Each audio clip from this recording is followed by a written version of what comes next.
Olá pessoal, continuando aqui na matéria, falando um pouquinho mais sobre as propriedades periódicas agora. Na última aula a gente falou sobre a tabela periódica, explicou todas as coordenadas, né, como é que ela foi constituída, e hoje a gente vai falar sobre essas propriedades que se repetem na tabela periódica. Muitas propriedades físico-químicas dos elementos variam periodicamente, ou seja, se repetem com uma certa frequência. Na sequência ali dos seus números atômicos. As principais são o raio, afinidade eletrônica, energia de ionização, volume, densidade, ponto de fusão, ponto de ebulição e também tem a eletronegatividade, que a gente vai falar um pouquinho mais. O raio é medido pela metade da distância entre os dois núcleos de uma ligação diatômica, certo? Uma molécula diatômica homonuclear. Quer dizer isso? Eu preciso de dois átomos, né? E esses átomos eles precisam necessariamente ser idênticos. Dois átomos de cloro, dois átomos de bromo. Por quê? Quando a gente faz o desenho de um átomo, geralmente a gente coloca um círculo em volta da região onde ficam os elétrons. Mas, na verdade, esses elétrons estão na forma de uma nuvem, né? Como os desenhos aqui embaixo. A gente não tem um limite certo de onde começa, onde termina essa nuvem de elétrons. Então, o que a gente pode fazer? Como eu não posso medir o raio de um átomo sozinho, eu faço uma ligação de um átomo idêntico a ele, e essa distância entre um núcleo e outro é a distância de uma ligação. Essa ligação ela se refere ao diâmetro dessa circunferência. A metade do diâmetro é o raio do meu círculo, certo? Logo, o raio do meu átomo, o raio atômico. Dessa maneira foram tabeladas todos os raios dos átomos da tabela periódica e observou-se que existe uma periodicidade, existe uma regra ali, né, que o nosso raio atômico ele vai crescer da direita para a esquerda, ok? Então, os elementos no mesmo período, eles vão apresentar raios crescentes nesse sentido. E eles vão aumentar também em ordem aqui do grupo no período 1 até o período 7. Então, os maiores elementos da tabela periódica, eles se encontram na posição aí do grupo 1 no período 7, e os menores ali na parte da direita, como por exemplo aqui do grupo, ok? A gente pode representar dessa maneira aqui, indicando o maior raio atômico dos elementos na tabela periódica. O que muda nas famílias entre o lítio e o sódio? Por que o raio ele aumenta tanto ao longo do grupo? Acontece que no grupo existem o acréscimo de camadas durante cada período. Né? A gente vai aumentando aqui. No período 1, a gente só tem uma camada, a camada K. No período 2, nós temos a camada K e a camada L. No 3, K, L e M.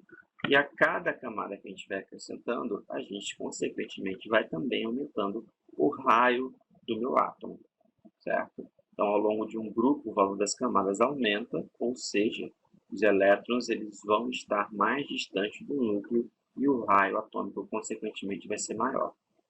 E no período, o que acontece? No período, o que acontece é que, como não existe diferença de camadas, né, digamos que no período 2 nós temos duas camadas. E todos os elementos terão duas camadas, por exemplo, aqui do lítio e do neônio. Qual que é a diferença? É a quantidade de elétrons. No lítio, nós temos 3 elétrons e no neônio nós temos 10 elétrons. Lembrando que um elétron ele tende a se repelir, né, do outro, porque os dois têm cargas negativas, eles não gostam de ficar juntos. Vai ter um pequeno aumento aí do raio em função dessa repulsão. Como eles não querem ficar juntos, eles vão tender a se afastar cada vez mais uns dos outros, aumentando assim um pouquinho o raio atômico, certo? Vocês podem notar que aqui na tabelinha, o aumento no período, ele é um aumento discreto, aumenta bem pouco, 72, 73, 92, 91, né? A gente tem um aumento aí bem discreto, uma diferença muito pequena. Enquanto que no grupo, esse aumento ele é muito mais evidente. A gente vê o aumento de camadas, né? Então, o raio ele aumenta consideravelmente. Exemplo, qual átomo apresenta maior raio atômico? O átomo A, a gente tem a última camada, é o nível 4, a camada N. Então, eu tenho 4 camadas aqui. E no átomo B, eu só tenho 2 camadas. Só vai ter a camada L. Então, consequentemente, o número de camadas é muito maior para o raio do átomo A. Então, o raio também do átomo A vai ser maior do que o átomo B. Exemplo 2. Com qual átomo apresentará maior raio atômico? E nesse caso, nós temos 2 átomos no mesmo período, né? A gente tem a mesma quantidade de camadas, ou seja, tem 3 camadas, camada M. Okay? Qual que vai ser a diferença? Nesse caso, vai ser pelo número atômico. Quando o número de camadas for igual, quanto maior o número atômico, menor vai ser o raio. Okay? Então, aqui no caso, esse carinha tem 7, 8 elétrons e esse aqui tem 3 elétrons. Logo, esse aqui é o átomo B. Perdão, aqui, correção, o átomo B ele vai ser maior do que o átomo A, certo? Porque vai ter uma atração maior. Imagina que eu tenho 8 elétrons sendo puxados por 8 prótons, que são cargas positivas. Então, a força ali vai ser maior, logo o raio vai ser menor. O raio iônico ele é um pouco diferente do raio atômico. O raio atômico a gente vai medir a quantidade de elétrons igual a quantidade de prótons. Quando tem um cátion ou um ânion, vai ser indicado aí, no caso, a perda ou ganho de elétrons, que vai refletir na quantidade de camadas também. Então, no caso do lítio, ele perdeu um elétron, sendo assim, o raio dele diminuiu consideravelmente. Por quê?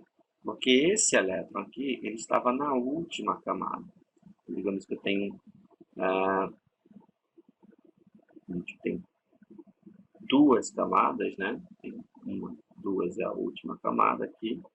Ele perdeu a última camada, a camada L, ficou apenas com a camada K. Ou seja, aqui tem uma redução do meu raio atômico.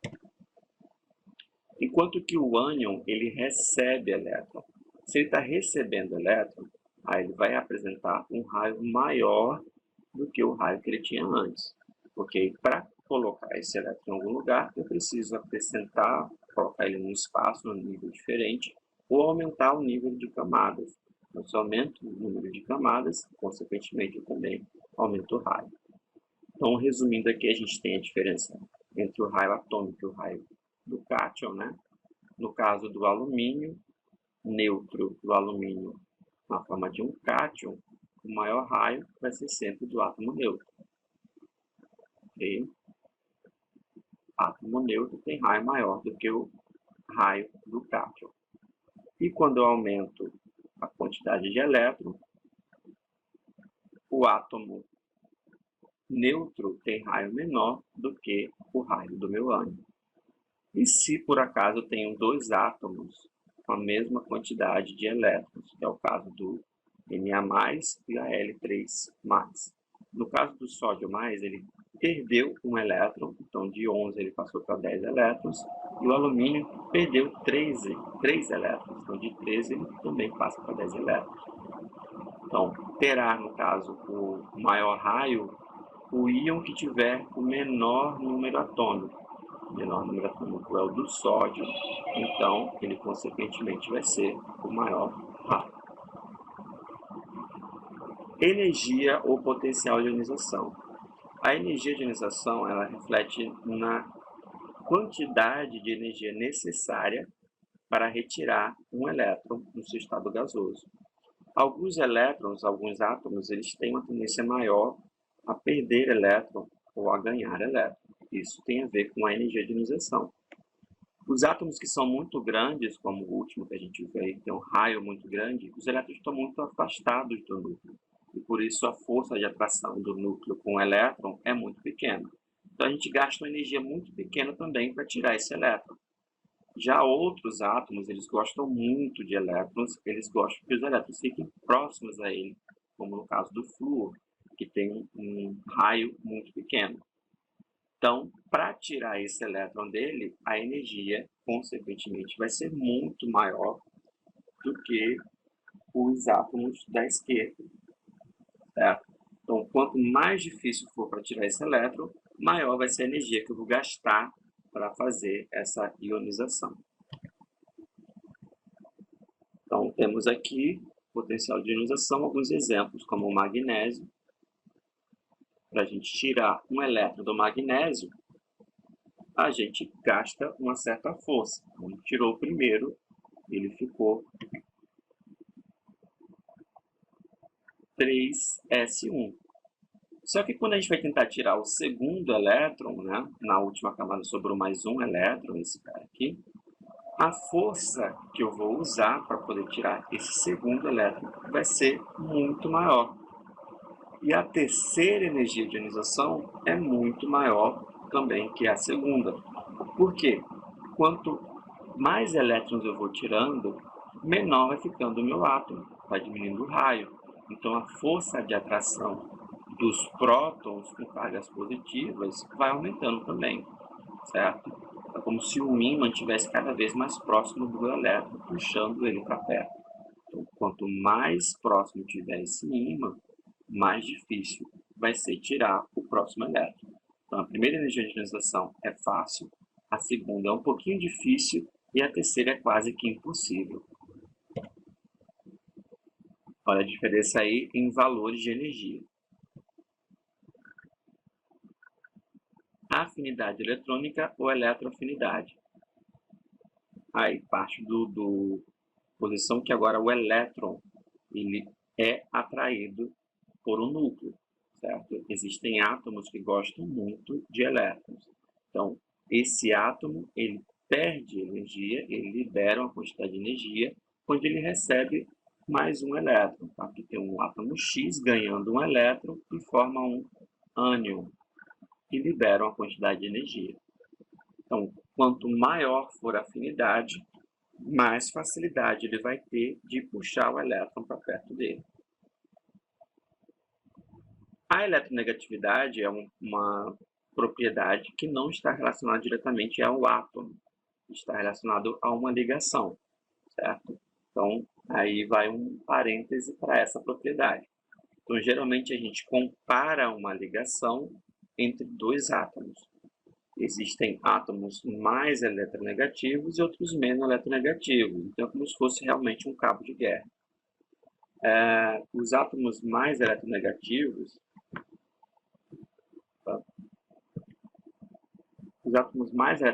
estão nessa posição da tabela periódica. E a gente agrupa eles aqui de uma forma mais simples, né? com essa ordem aqui. Fui ontem no clube, briguei e saí correndo para o hospital. Sendo mais eletronegativo, o flúor. Então imagina que num cabo de guerra entre o flúor e o hidrogênio, existe um elétron aqui, né? Os dois estão brigando por ele. Quem vai ganhar esse elétron? Então, numa ligação, o elétron da ligação ele fica disperso numa espécie de nuvem eletrônica. Então, o flúor ele tende a puxar o elétron mais para próximo dele, mais para perto dele. Certo? Não quer dizer que ele retire esse elétron, ele só coloca a nuvem eletrônica mais para perto dele, ele puxa a brasa para a sardinha dele. Certo? Mas a ligação ela não é rompida. O volume atômico ele varia dessa seguinte maneira. Nas famílias, o volume atômico aumenta de cima para baixo. E nos períodos, o volume ele aumenta do centro para as extremidades. Então, a gente designa mais ou menos o centro aqui. Os átomos mais volumosos são esses aqui, de cada lado. Okay? A densidade também é de cima para baixo, só que no período ele vai variar das extremidades para o centro. Então, os átomos mais pesados, mais densos, eles estão nessa região da tabela periódica. O ponto de fusão ele vai variar um pouquinho aí, né? Do lado dos alcalinos e alcalinos terrosos, ele vai aumentar de baixo para cima. E na parte aqui dos não metais, ele vai aumentar de cima para baixo. No centro, ele vai ocorrer aí na ordem do período das extremidades para o centro. Claro que a gente tem algumas exceções, essa propriedade periódica aqui do ponto de fusão e ebulição, ela não é tão assertiva assim. A gente tem alguns elementos como o mercúrio e o bromo, que são líquidos, hidrogênio, flúor, oxigênio, nitrogênio e cloro e os gases nobres, eles tendem a formar moléculas gasosas e os demais tendem a formar moléculas de estado sólido. Então vamos lá para alguns exercícios. As propriedades periódicas são características ou tendências que certos elementos químicos podem apresentar, segundo as suas posições na tabela periódica. De acordo com o seu conhecimento e a tabela de que dispõe, pode-se inferir que, quanto maior o raio, maior será a proximidade dos elétrons da camada de valência com o núcleo. Pelo contrário, né? Se o raio é maior, mais distante ele vai estar do núcleo. A eletronegatividade aumenta no sentido contrário ao aumento do raio atômico. Verdadeiro. O raio ele vai aumentar da esquerda para a direita e de cima para baixo.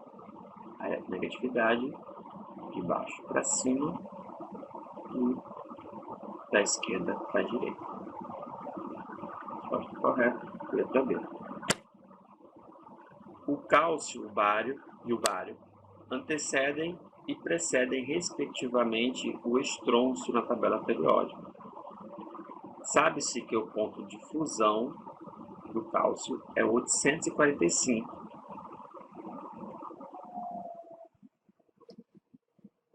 E do bário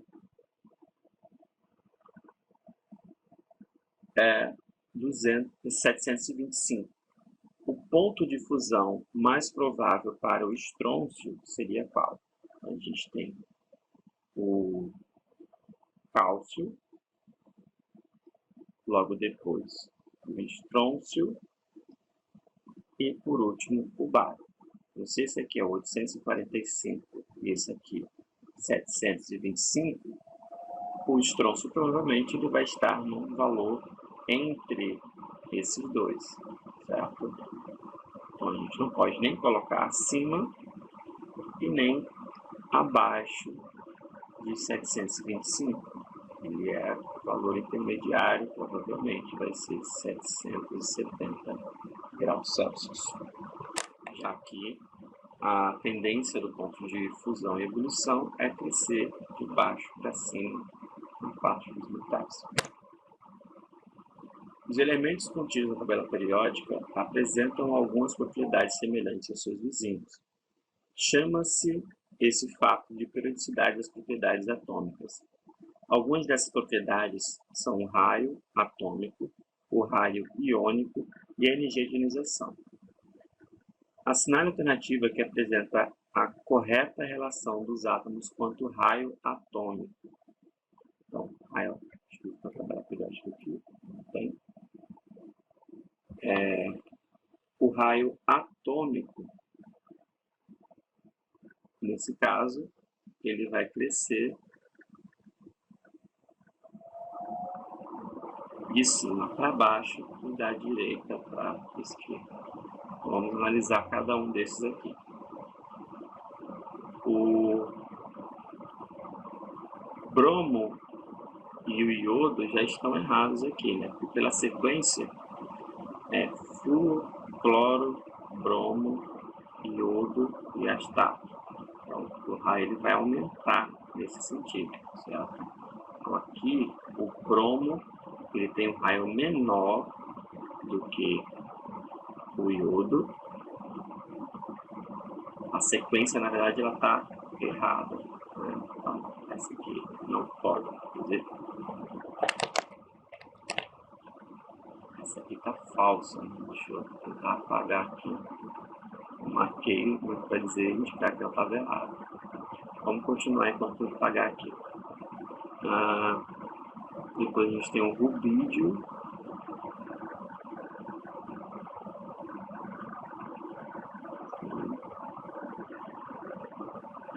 Rubídio, potássio, sódio e lítio. Então, o lítio também está em cima, depois vem o sódio, o potássio e o rubídio.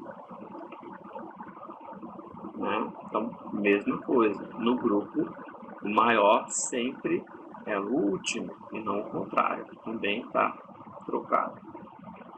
A gente tem aqui do grupo 2, berílio, magnésio, cálcio, estrôncio, também está no sentido contrário. Então, o grupo 2, na ordem correta, só que no sentido contrário.